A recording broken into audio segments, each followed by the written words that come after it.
Dr. Vikrant Singh Tomar, a name that resonates and impels us to think about spiritual elevation and gratitude. Dr. Vikrant Singh Tomar is a master's in management and human resources, but that's not all. His understanding of the Gita and other ancient scriptures and how this knowledge can be implemented to the modern day lifestyle for our spiritual upliftment while doing our daily chores is impeccable. His communication skills are superb, and he creates an environment of openness and trust for everyone, and his thoughts are a blend of knowledge and relatable examples from everyday life. In this event, Dr. Vikrant is focusing on the topic of happiness is a choice. A person who forgets the language of gratitude can never be on speaking terms with happiness. Some of us have had the opportunity of meeting him in person, and the kind of energy one feels around him cannot be described with words, but simply said is inspiring. Without taking too much of your time, let's listen to Dr. Tomar himself and his thoughts on how happiness is a choice that we have and implement it. Namaste, friends. A very joyous International Day of Happiness to all of you. I was thinking that what should I talk about today? I heard that a saint was once asked. Somebody went to him and said, "I want happiness." So beautifully that saint replied, "Remove I, that is your ego. Remove want, that is your desire. Whatever left is happiness only. You are by default happy if you remove ego and desire." I thought of discussing some more elaborations in that. What do we mean by remove ego or I? What is I? And how does removing I brings happiness? I is identity. How I see myself. What I identify with. The way I see myself is the way I see others also. So I is my identity. I'm given some identity. It's not only that I will identify. Actually, practically speaking, I am already ready-made given some identity. Since my birth, I am given some identity. Even before birth, it is fixed what caste I will belong to, what religion I will have, what nationality I will have, what region I will belong to, what race I will belong to, what species I will belong to. All these are fixed before my birth even.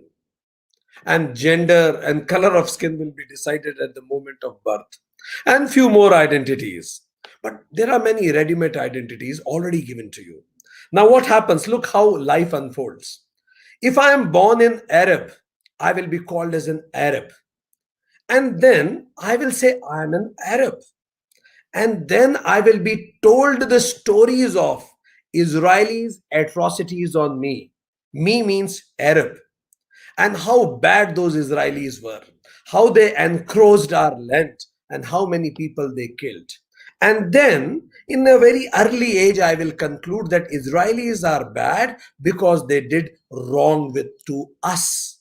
They have not actually did any wrong to me in person in this life. But actually, I will conclude they have done wrong to me and Israelis are bad. Now, surprisingly, at the same time, another child is born in Israel. Now, he will grow up listening to the stories of atrocities of Arabs, how Arabs attacked Israel, how bad Arabs were. And then, in a very early age, he will understand, okay, Arabs are bad. So now, if a child is born in Arab, he will say Israelis are bad. If a child is born in Israel, he'll say Arab are bad. And you don't decide where will you take birth. So it means these stories condition us. And who all are painting our minds, coloring our minds? Our parents.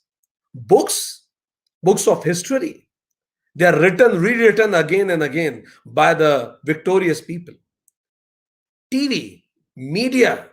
You stay some time in a particular nation and watch their news for long, and you will automatically develop hatred to a nation which that nation hates actually. So even channel and media will start talking about it, and you will be completely conditioned to a tilted worldview.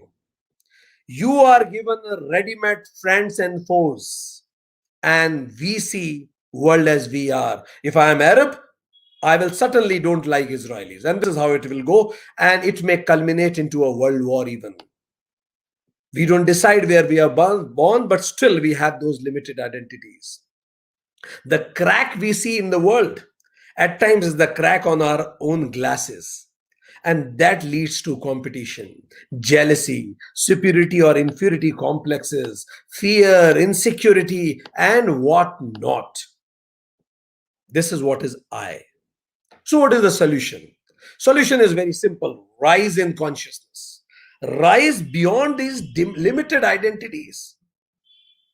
There is a beautiful story. There was a tree, and on the top branch of the tree, there was a bird seated.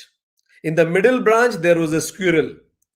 In the lower branch, on the lower branch, there was a monkey, and on the lowest branch, in fact, just at the beneath the tree, there was a rabbit seated. So bird, squirrel, monkey, and just beneath the tree, a rabbit was seated. Suddenly, a lion came. Bird saw it from distance. The bird shouted, "Lion is coming, let's rush. Let's fly away." And she ran. Though she flew, but squirrel couldn't see because she was at a lesser, lower branch. She said, "No, no lion is coming."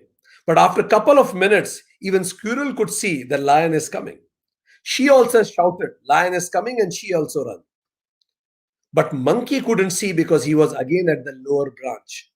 He said, "No, no lion is coming." But again, after some time, he also saw lion is coming. He also shouted, "Lion is coming," and he jumped to the another tree and ran away. Now the rabbit, who was seated beneath the tree, he said, "No lion is coming." And suddenly lion came in front of him and ate him. The lion is the lion of ignorance. These branches are the branches of consciousness. The moment you go higher in the branch of consciousness, the moment you go higher in consciousness, slight higher in consciousness, and the sight will be different. What does that mean? If you call yourself Arab, you'll see Israelis around. If you'll call yourself Indian, you'll see Pakis around. Start calling yourself human only. The moment you'll see human, you'll call I am a human, you'll see human around. And you may see some animals around. So you may happily kill animals, but not kill human because you are a human, they are human. You can relate with human, but you will kill animals. Let's go to higher branch now. Call that I am a living being. Now even animal is a living being. We all are living being. Now you won't kill any living being or put any atrocities on them, but yes, certainly you will exploit the nature. So better call yourself, I am of those 5 Mahabhutas. I belong to 5 Mahabhutas. Now everything that is made up of 5 Mahabhutas, I relate to them. But can there be a higher branch even? Then the highest branch is Aham Brahmasmi. I am that consciousness. That's why in Sanatan Dharma, that's why Upanishad says, when a child is born, the first thing that you should tell the child in his ear is Aham Brahmasmi. Let him relate to the biggest identity possible, the real nature of yourself. The moment I realize I am that consciousness, then everybody is me. All are one. I see you in me in you, and us in all. And then there is no competition. No jealousy, no struggle, no insecurity, no fear, and there is only bliss. And that's why remove I, you'll be happy. Next is remove want, desire. Yes, that's true. Bounding desires. Look, to desire is basic human nature. But the problem is when the desire becomes bounding. I'll be happy only if I get it. Only if. That becomes a difficulty. Tenali Raman purchased a new house. Just in front of his house, few kids used to create a lot of noise and used to play. Tenali Raman used to have a headache. So one fine day, he really wanted to remove those kids from his front of his house because they used to create noise and he used to get headache. So he called all the kids and he said, look, I am really worried. I feel so joyous when you play and make noise. But I am worried if you stop playing, then I will be bereft of this joy. Kids said, no, we have been playing here for years and we will continue playing, you rest assured. Tenali Raman said, no, I'm afraid if you stop playing. So what I will do is, I will give you 7 penny every week if you play. But you assure you will play. Kids were so happy. They said, okay, fine, we'll play, you give us money. They played whole week, created lots of noise and created headache for next 7 days for Tenali Raman. After 7 days, when they came for money, Tenali Raman said, okay, fine. This month I had some problem with the money. I give you only 5 pennies because of some other reasons. I will pay it later. But please continue playing. Kids said, okay, fine. And they went playing. They went playing for next week again. Once next week was over, again they came for money.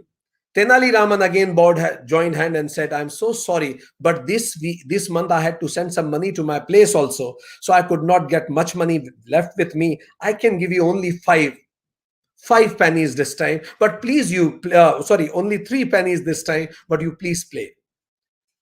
Kids said, okay, fine, but they were upset about it.